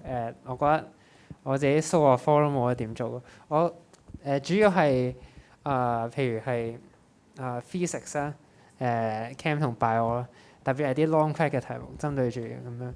咁因為 physics、chem 同 bio 其實我哋講雖然話係理科，但係都有好多要背書嘅成分。咁phy chem bio 其實如果特別係長問答咧，佢都係想你答啲關鍵字嘅。咁你答到就有分，你答唔到1分都冇咁樣嘅。咁特別係 bio 啦。4分5分題嗰啲咧，基本上大部分人都係攞低個1-2分嘅啫。咁就算你背晒書都好，你都係可能得嗰幾分，你根本上就即係未理解到個 marking scheme。咁其實就呢啲錯題簿主要係寫低有邊啲關鍵字你 miss 咗。咁特別好似係我自己覺得如果譬如係 cam 咁樣做錯題簿係特別好嘅。咁錯題簿之外咧，你寫低你漏咗個 keyword 啦，同埋特別係一啲答題嘅框架，因為特別好似係 cam 啦，我覺得雖然我冇讀 econ 啦，但係我聽講 econ 都應該係差唔多咁嘅嘢。咁都係啲題目其實佢雖然個樣變咗咧，但係嗰個題目嘅框架其實係一樣嘅啫。咁你跟住嗰啲嘢，你跟住個框架去答啦。咁當然啦，個框架要知道。咁個框架知道之後，你就要點樣去隨機應變，點樣去根據題目嘅情況去改一啲字眼，點樣去套翻去個答題框架。咁其實我覺得喺physics、chem 同 bio 其實都好重要咁樣。咁因為主要係如果你識嘅嘢，咁其實我哋應該之後都唔會特別錯，除非你好耐冇讀過書咁樣。咁但係錯嘅嘢，咁就唔代表你之後一定會知道係自己 OK 咁。咁所以我自己覺得錯題簿最大嘅好處就係你知道自己錯咩啦。咁如果你真係你錯咗嘅嘢，唔代表你之後會一定識㗎啦。咁你做多次份卷，你都唔一定識嘅。咁所以錯題簿我成日都會帶起身啦。咁我自己會喺譬如好似喺Google Document 咁樣開個 document，打低一啲關鍵字我係 miss 咗咁樣。咁其實特別係之後 study leave 咁樣咧，或者你出下街啊，咁你搭下車嗰陣時候，你可能無聊嗰陣時候，你冇嘢做嗰陣時候，你可能開本簿睇下啲字有啲咩你漏咗咁樣。咁其實背就唔一定要特別背咁，但係我會成日睇，咁睇下睇下就會記得咁樣。咁喺錯題簿其實都最主要係知道自己錯啲咩，漏咗啲咩咁樣。咁我就係好似頭先咁講，就係整 cam 同 econ 啦。咁我就唔會整 long crack 嘅，我係兩科都淨係整 MC 嘅啫。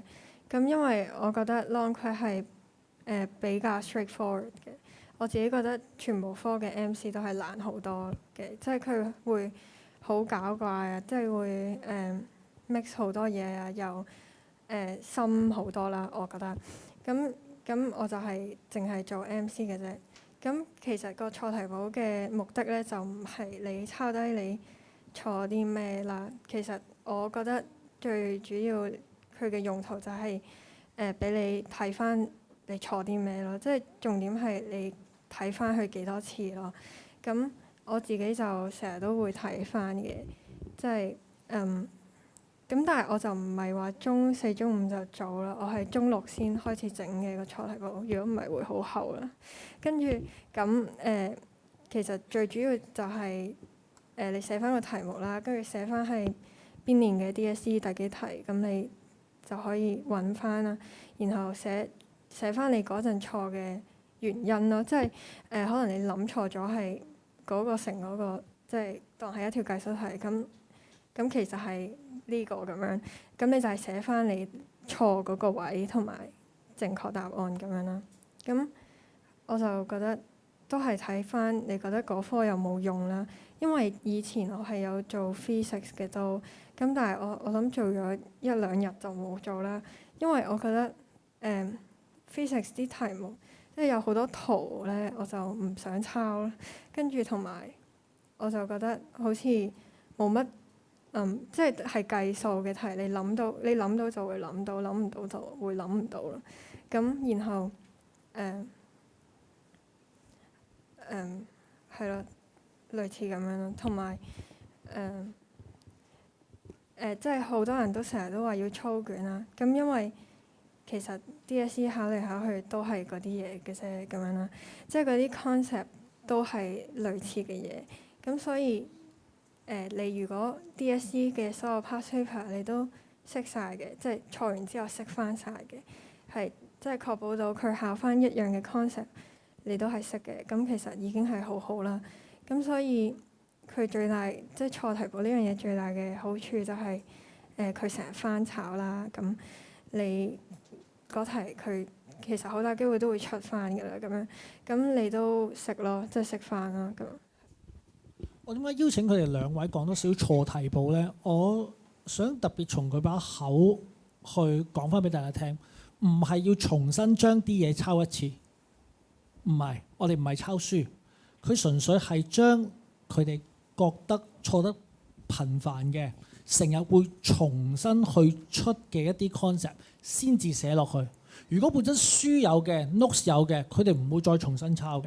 佢淨係 mark 低佢自己錯過嘅嘢啫，等自己容易啲。特別喺臨考前，佢哋有講噶。其實咧考之前係會有 study leave，但係唔好覺得有好長時間，因為到陣時你要考預備5科、6科，科科都要温嘅嘢係講緊3年嘅內容，甚至4年嘅內容，你點樣温得切？但係如果你平時就開始準備我肯做 past paper， 其實我肯嘅，只不過我冇一個好特別嘅方法去記錄嘅時候，我諗錯題簿係幫到大家嘅。呢一度咧，我喺個版面咧左手面咧借咗今年其中2位同學，佢本身入嚟嘅時候，其中一位係大概包尾尾二嘅成績。咁佢最後係可以攞到5星嘅成績嘅。咁佢做咗啲乜嘢咧？我問佢，因為翻嚟嘅時候有 sharing 啊嘛。佢話咧，其實教授，我上你堂嘅時候咧，真係未必全部明得晒所有題目㗎。有陣時我抄低咗先嘅咋。我唔知大家會唔會有同感？就算唔一定係補習嘅，你喺學校學完一啲嘢，係先生寫，即係佢表演完佢自己想講嘅一啲嘢之後咧，唔代表你識㗎嘛？你知道啦，係咪？咁你 mark 低咗，其實你會唔會重温嘅咧？你知唔知其實佢講緊啲乜嘢咧？我就同同學仔講：喂，不如咁啊！如果你肯翻去温嘅時候，不如你用自己嘅一啲 keywords，哪管係中文或者英文，真係冇所謂。你 mark 低喺側邊呢啲係曾經錯過，或者你本身唔識嘅嘢。呢啲係你要温書嘅地方。頭先 Samuel 咧，佢哋有講嘅就係，本身我啱嘅嘢，我預期我會繼續啱落去嘅，因為佢唔會話好耐都唔温嗰啲嘢一次，唔用嗰啲嘢一次。但係錯過嘅嘢，你點樣正視佢咧？如果唔係好簡單嘅啫。而家我100% 嘅分數裏面，我攞緊70分。如果錯嘅嘢嗰3成嘅分數，我 keep 住每一次都仲係嗰啲，我哪管做到10份8份嘅一啲題目，其實我唔會有進步。但係我敢正視餘下嗰3成我唔識嘅嘢，我哪管未必一下子全部已經明晒，但係我諗我嘅分數會進步得更加快。好啦，佢哋頭先咧都講咗可能佢嘅一啲實戰啦，温書嘅時候嘅一啲經歷啦，點樣一啲習慣啦，我想大家補多少少。如果咧你哋咁多位推薦大家，因為大家咧都真係升咗上中4、5，有啲可能臨尾中6真係埋門階段嘅時候，你覺得 for 你自己經驗for 佢哋最有效進步最大嘅一個小嘅習慣，你建議佢哋會做啲乜嘢？同埋你會唔會借助一啲咩工具去幫你去温書？如果有嘅，可唔可以 share 俾佢哋？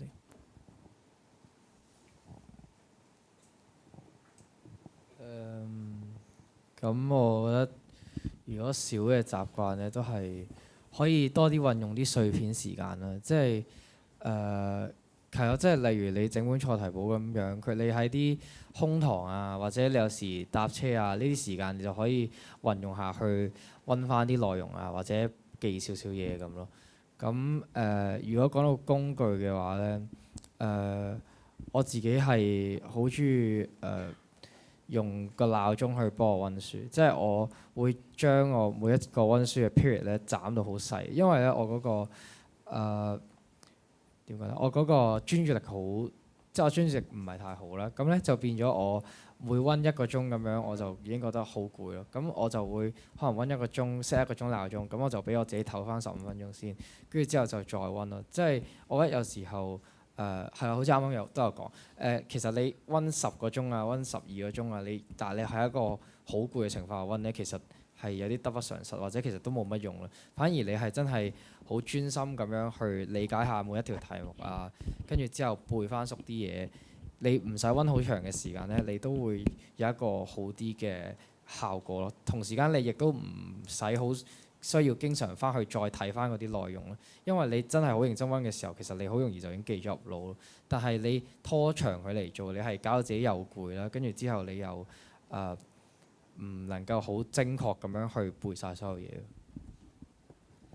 我覺得呢個好少，但係我覺得好有用嘅方法就係真係我有一個 calendar 啦，就係專係 mark 我嘅目標，即係都唔係話目標，例如真係去到 study leave 嗰陣時啦，你有30日，我已經係喺60日之前，我已經 plan 好晒嗰30日做啲乜嘢，即係我係例如嗰日我全日温中文，或者中文答英文，英文答數學咁樣啦。咁我覺得呢個係好有幫助啦，因為有時咧你會唔小心沉迷嗰科沉迷太耐，你温到可能得翻10日，死啦，仲有3科未温咁樣。同埋我會有一個 Excel 係 mark 低晒我所有 DSE 做過嘅 past paper 嘅分數，做個時間，即係到時唔會做得翻晒所有嘢㗎啦。你真係揾一份你坐得最勁，或者你覺得你最大需要做多次嘅嘢，咁我覺得係用一啲工具幫手係好有用啦。同埋我覺得係真係要利用好每一個時間啦，時間真係好少㗎咋。即係例如啦，入方式開始啦，你要補習，咁嗰陣時可能我3點半放學，嗰個補習4點半先開始。咁我以前咧就一定可能會去玩下先啦，食下嘢先啦，或者篤下機啦。其實嗰1個鐘你攞嚟做一份可以做到大部分卷㗎啦。嗰陣時就其實真係時間擠出嚟啦，甚至臨考之前啦，屋企人啦，即係可能平時可能食完飯大家都睇下電視啊，篤下機啊，咁咧我就好容易受到影響啦，即係好容易分心啦。咁我就考試前1個月我就逼佢哋啦，同我一齊，即係總之就唔好攞電話出嚟啦。即係佢哋就即係尤其是我有個妹啦，咁佢都幾慘嘅，我覺得。咁我就嗰陣時逼大家跟我個 schedule 啦，即係可能禮拜日我會6點幾7點幾供起身温書啦，咁就可能唔小心嘈醒佢哋啦。但係咁我覺得時間就真係好緊要咯，即係我覺得而家太容易受到手機啊或者朋輩影響啦，但係反而真係要好專注好專注，你一定要有晒 schedule。當你見到你個 schedule 咁密嗰陣時，你就會覺得我唔忍心。即係因為你一錯啦，你就步步錯。你今日你做唔切呢1年，你聽日你就做唔到下一份咁樣，咁就咁樣時間就咁樣逼出嚟，咁就係慢慢逼自己係一定要跟到個 schedule。然後你平時啲壞習慣，我覺得我考 DSE 之前係可能我人生過得最健康嘅1個月咯。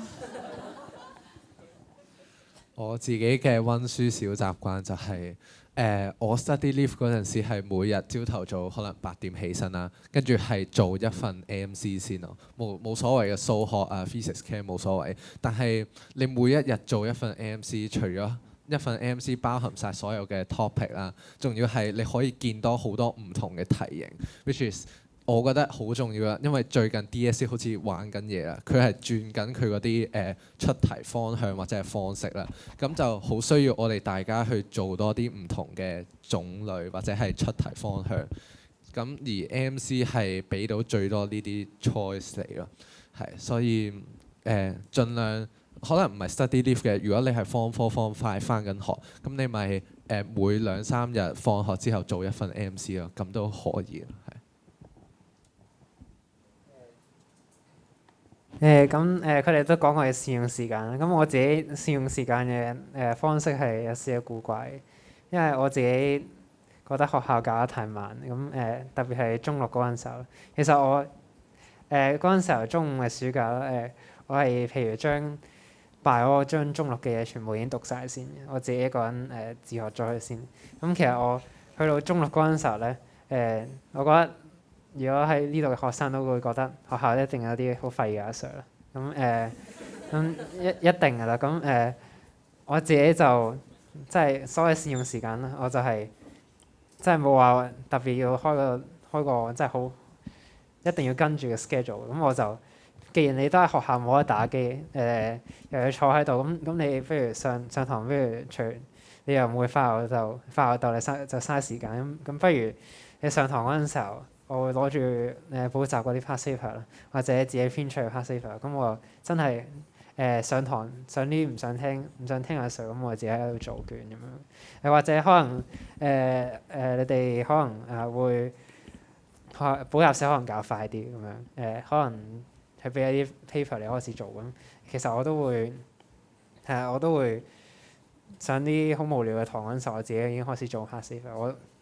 我自己就唔想等，因為等就會好嘥時間。係啊，咁呢個咁反而我善用時間，我就唔會話特登限死自己唔俾自己打機。我反而去到study leave嗰陣時候，我都係會打機嘅。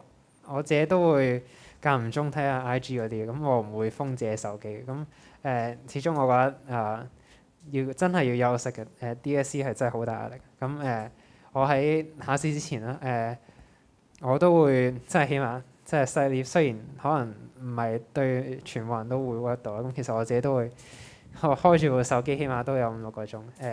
就算唔係喺度打機，我都會一路做卷一路喺度聽歌咁樣嘅。咁係要俾自己放鬆下嘅。咁冇俾自己咁大壓力。等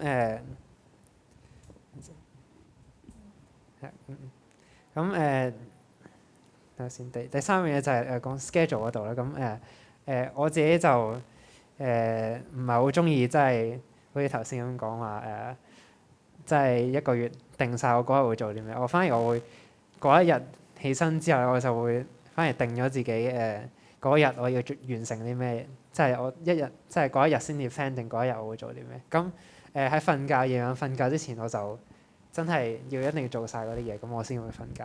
咁係啊，咁我自己覺得咁樣就比較 flexible 啲嘅。咁可能對於一啲唔想即係 plan 得咁死嘅人，可能會好啲嘅。咁係可以參考。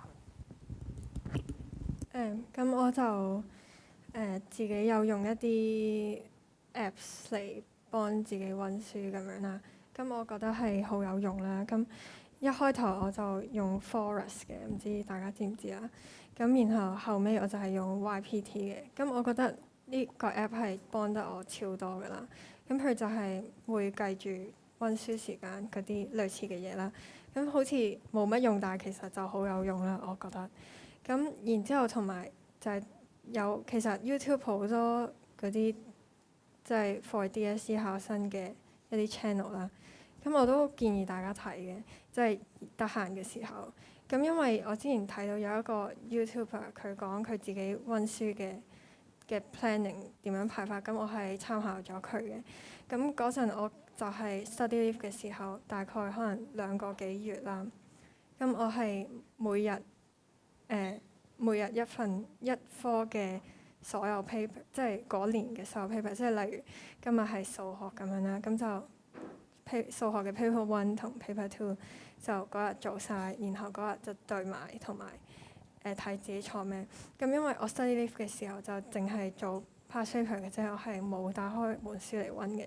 咁我就係一日一科啦，就一起身就做晒咁多份卷，即係1年嘅就1年，即係可能 physics 有 paper 1、2咁樣嘅，咁就朝頭早做晒 paper 1同埋 2啦，然之後食完飯之後咧就對卷啦。咁因為我自己不嬲都係對卷係耐過做卷好多嘅，即係因為你又要睇下自己錯咩啊，又要記翻你錯嗰啲嘢咁樣啦。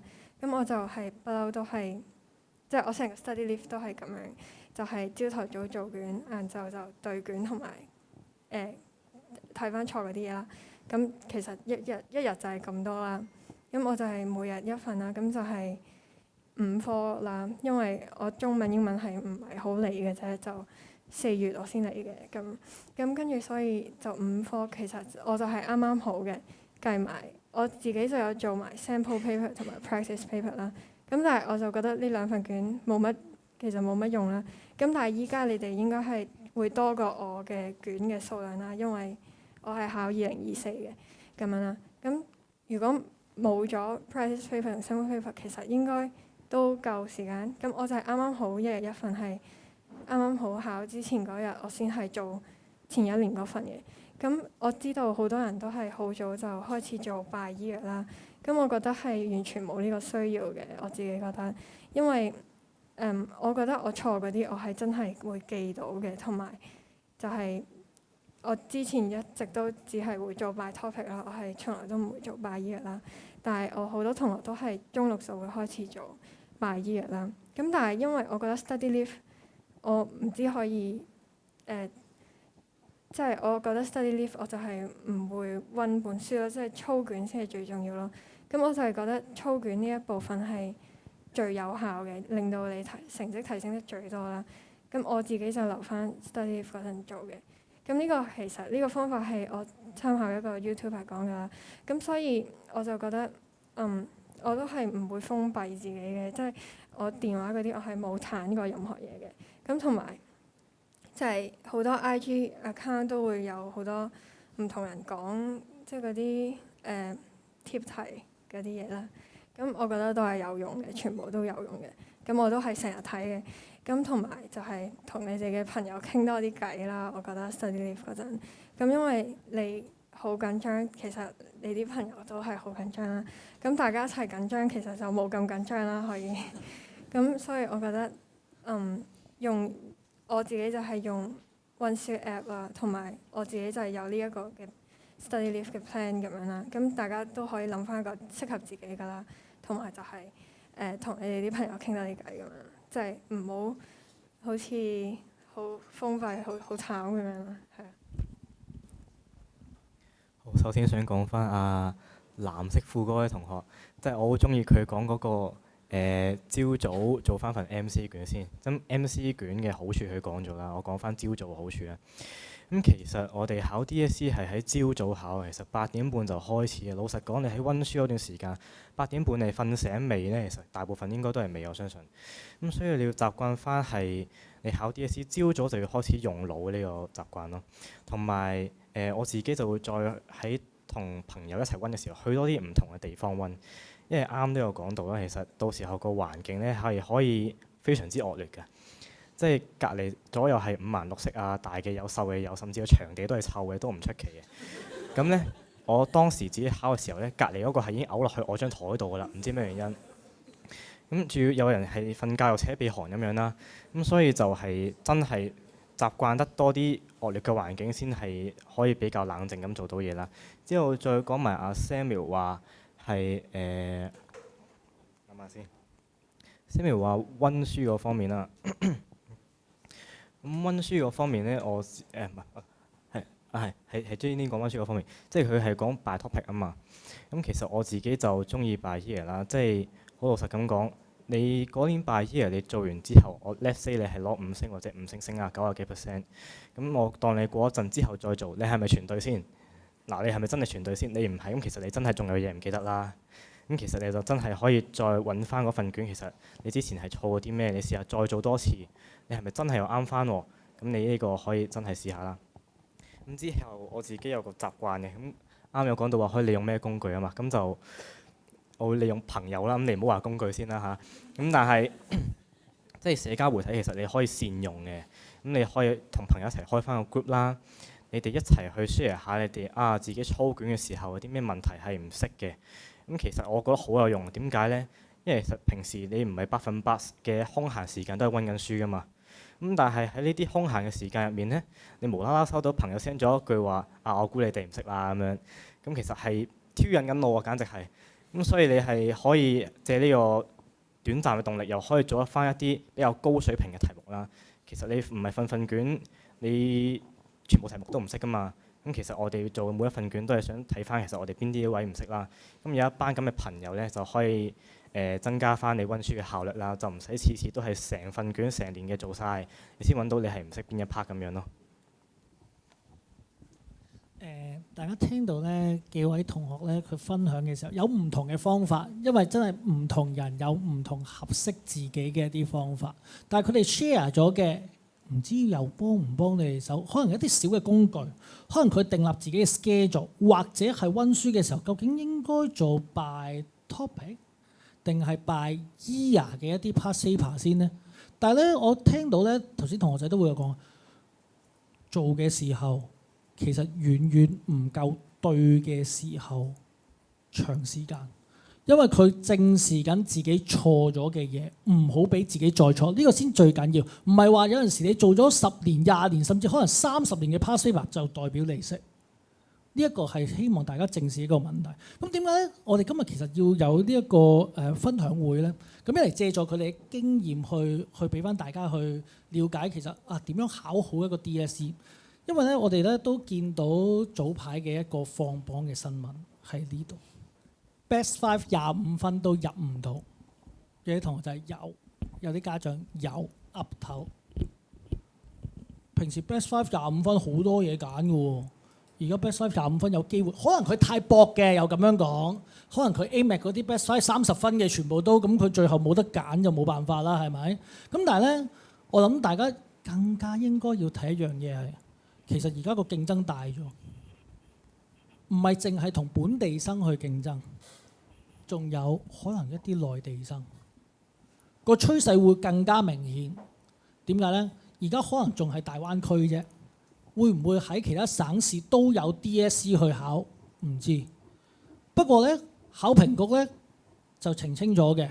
首先釋除大家第一個疑慮係咩呢？本地考生。佢嘅計分同自修生係分開兩條隊嘅。首先第一樣嘢，但係無可避免，大家都係考完 DSE 都要入 JUPAS 嘅時候，係咪大家都係經呢個聯招去競爭？係。咁人哋分數真係高過你，佢又想揀你個科，咁點算？位就係咁多啦，競爭就係大咗，大家面臨嘅就係呢一樣嘢。我想大家咧，其實有機會嘅話，及早準備啊！時間真係唔等人，唔好諗住，我而家先至中4、5啫，教授係咪？hea 下 hea 下，玩下玩下，中6㗎啦。中歷嘅一班考生，你唔好諗住7個月、8個月有好多時間。一開學你嘅 SBA， 你要可能揀 JUPAS Choice， 開始有 interview。預備模，其實好快就到你嘅 study leave 嘅時間，係咪真係有咁多時間俾你追？唔係，過去嘅嘢你抹唔走啊，過去咗啦，亦都無謂諗太多，反而展望下將來你仲有嘅一啲我叫做僅有嘅時間，點樣可以課到你去進步？喺呢一度咧，我想幾位同學幫我手，如果時間可以重來，你會俾自己高中嘅時候嘅自己一句説話或者一個忠告，你會俾啲咩呢？我今次由可能 Peter 開始先。如果我同佢講，我應該會講你要相信自己啊！你要相信自己係有能力咯。咁點解要講呢句呢？即係老實講，如果我同佢講加油呢，我都係當聽完就算㗎啦。咁就，但係反而點解要講呢句呢？因為其實好多時候呢，其實你自己係有能力，你都有呢個信心去達到你嘅目標。但係好多時候就真係爭緊呢個動力去做嘢咯。你唔敢去踏出呢一步，而可能踏出咗之後，甚至你係見唔到個成績嘅。咁於是你越嚟越挫敗，就開始覺得自己係咪真係自己就去到呢一度呢？咁其實可能好多時候都唔係咯。你真係係咁試，係咁試，係咁試。其實我好中意一句嘢就係話咩呢？就係話如果你知道你距離成功仲爭9次失敗嘅，咁你會有幾想去試呢？咁就其實講緊嘅就係你試多幾次，你真係努力去試，試完你可能真係有嗰次成功，其實你就可以已經 feel 到你其實你能力係遠不止去呢度咯。咁所以你要真係不停咁去努力啦，你去慢慢望到自己有進步有 progress 喺度，你先可以去達到你嘅目標，甚至係超乎翻你自己嘅想像咯。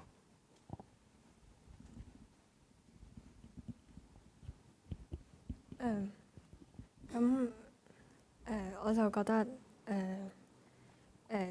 盡力就好咯。即係其實當你自己內心係會好想達到某一個 level 嘅時候咧，即係如果你係真係好想嘅時候，你就會有嗰個動力㗎咯。即係會自發性，你會好想得到，好想攞到邊一個 level，跟住其實你就會有咯。即係你就係咯，都係相信自己嘅，同埋就唔好咁大壓力咯。即係因為 DSE 大家都係即係都好大壓力㗎啦。咁但係就即係因為你好緊張嘅時候，其實都會影響咗你嗰陣嘅心情啊，或者狀態啊咁樣啦。咁我就係覺得即係盡力就 OK 㗎啦，咁樣啦。始終你努力係即係你付出咗幾多，其實都係會有返回報嘅咁樣啦。咁就唔使咁大壓力咯。咁其實好難揾一句，我自己覺得好難揾一句，即係同翻我自己講。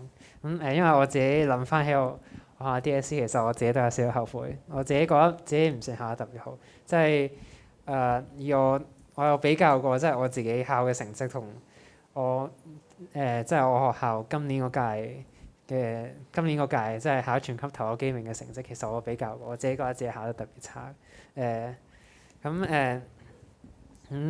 點解會差？其實唔係自己話，即係唔係自己冇讀書咁樣，其實係有讀書咁，但係有讀書都唔代表成績會好。咁其實有陣時候即係好多嘢都我唔知會唔會呢個世界會有天命啊。咁當然唔一定你温咗書就會有成果。呢句我覺得真係要接受咯。即係雖然我自己都入到自己想考嘅科，咁但係點講其實都係盡咗力咁就得嘅。始終天時地利人和咯。咁你自己盡咗力唔代表會成功。咁呢個嘢我覺得比較真實啦。咁其實好難嘅呢個世界，如果你要成功咁真係其實考 DSE 都好靠運氣嘅。咁所以我自己覺得考得差其實都唔應該真係去怪責自己。因為真係唔係自己嘅錯嘅。有陣時候可能真係咁啱得咁巧你，因為考試個水準可能因為自己緊張咁。好似我頭先今朝我同 Jonathan 傾偈咁，其實佢都講過我問咗佢而家 retake 嘅成績，咁其實佢自己都咁講話佢唔緊張嗰陣時候其實考得好好嘅。咁之前上年可能考得冇咁理想，可能係因為上年讀咁多科，加上自己第一次考鏡咁其實佢考第二次嘅時候佢考得好好咁，我自己覺得咁其實同埋除咗真係盡咗力咁真係剩翻嘢就真係睇下個天會唔會幫你。咁第二樣嘢就係真係要俾自己放鬆自己。DSE 壓力係一定有嘅。咁我自己都唔會話唔俾自己打機咁樣嘅。咁真係唔俾打機，我覺得好殘忍。特別係呢個時代，個個都攞住部手機，個個都要睇 IG，個日日都要睇 YouTube。我每日都會俾自己打機輕鬆嘅放鬆嘅時間。咁食嘢嗰陣時候可以睇下機咁樣啦。要温書嗰陣時候都温下書咁樣啦。都係盡力咁加油就得㗎啦。我補充少少佢哋講咧，大家要知道盡咗力，你有機會去成功，但係唔盡力，成功嘅機會好微。佢哋想帶出嘅係咩咧？真係未必100% 嘅付出有100% 嘅收穫，大家要接受。但係如果你唔付出，你會唔會有成果？大家好清楚。OK。同埋咧，佢哋講啊，心態好緊要。太緊張咧，真係考唔好啊。係啊。考試咧，除咗考你嘅 concept knowledge 有幾多，知識有幾多，仲考你時間管理同埋心態管理。好多時候你考完第一科，我都問佢哋嘅，因為咧佢哋考完中英數咧，我又會再同佢見面。臨考前咧，我又再見佢哋。喂，你啲科考成點啊？係咯，嗰啲我覺得考好啲咯。其實好影響你接住落嚟嘅科目。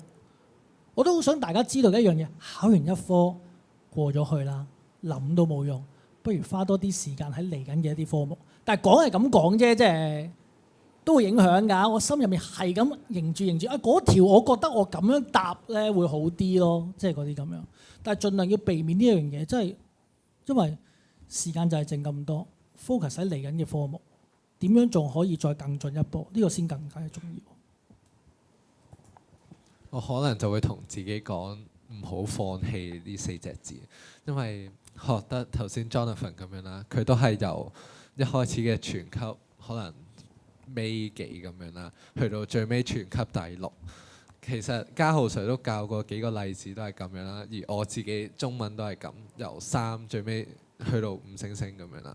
咁其實我呢個3去到5星星都係 Form 6先發力去做啦。我一開始以為自己中文唔會咁好嘅，但係最尾咁好其實係有啲潛力，可能自己未發現。你可能今日聽完呢個 talk，你會開始做一啲改變啦，但係未必呢個改變可以直接俾到一個結果，好嘅結果你。但係你要記住你自己係要堅持落去咯，因為你堅持落去呢個成績就會慢慢咁樣進步，慢慢咁樣去彰顯翻你所俾嘅努力出嚟咁樣係。我會想同自己講，真係唔好咁 stress 啦，即係唔好咁大壓力啦。即係我好記得嗰陣時，因為我嗰陣時就報埋英國啦，跟住就好多嘢要 prepare 啦，跟住又要瘋狂操卷啦，跟住又成日咧就好大壓力啦，即係對完份卷，跟住錯勁多。跟住你又勁驚啦，跟住你就覺得死緊啦，即係會唔會自己連大學都冇得讀呢？咁我就嗰陣時成日都咁樣諗啦。跟住嗰陣時考準備其他國家嗰啲入學試啦，跟住又係咁樣啦，跟住就日日喺度自己同自己喺度嗰啲叫做內耗，即係搞到自己心情好差啦。即係嗰排其實考試之前啦，我覺得自己都幾燥底啦。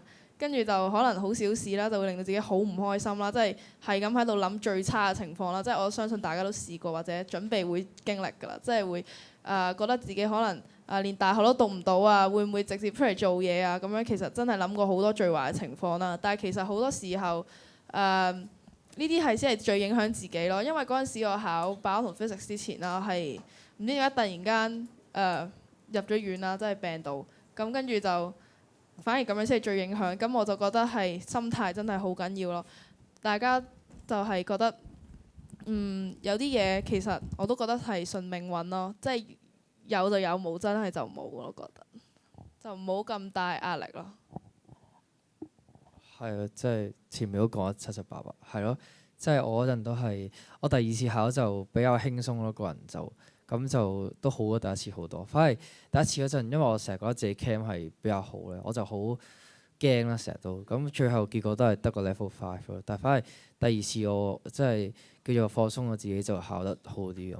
即係我成日都覺得 DSE 係好似跑馬拉松咁，即係你係要慢慢累積啊。你唔需要某一刻嗰20零30秒你跑到最快，跟住之後唞翻幾分鐘係冇用嘅。你係要慢慢咁樣去跑啦，即係穩定自己個心態，穩定自己個步伐，跟住之後咁樣去慢慢去做好佢咯，而唔係無啦啦我今日就温10個鐘，跟住就第日咧就 hea 足成日咁樣，咁樣係我反而覺得冇乜意思咯。大家知道咧，其實時間從來唔到噶啦，但係點解佢哋都願意分享佢嘅一啲經歷，或者用一啲説話去？我其實覺得係勉勵大家更加多。唔知大家經歷咗今日佢哋嘅一啲分享，或者我哋一啲 sharing 之後，你會唔會同樣有一啲令到你觸動嘅時刻，或者一啲説話？如果有嘅，大家應該咧手頭上有張卡嘅，係咪？係嘛？亦都有支筆嘅，特別同學仔或者家長們都得㗎。你會唔會有一番説話可以俾翻自己？同埋，你會唔會願意去付出行動呢？唔係齋講嘅喎，係真係寫得落去有行動 follow up 嗰啲先至係真嘅喎。咁我哋喺呢個時段啦，可能幾分鐘時間啦，你回憶一下啊，頭先你覺得啊最 touching 最打動到你嘅係邊一個時刻，邊一番説話？你願意為自己付出啲乜嘢？呢個其實非常緊要。如果要筆嘅或者要張卡嘅，可以示意我哋同事過嚟。今日嘅講座嚟到呢一度圓滿結束㗎啦。咁再一次多謝大家今日嘅出席。如果大家仲有一啲可能 Jupas Choice 有疑問啊，或者一啲讀書需要可能有啲咩係需要問嘅話，我哋一班嘅分享嘉賓或者我都會喺度隨時同大家一齊傾多陣偈。多謝晒大家。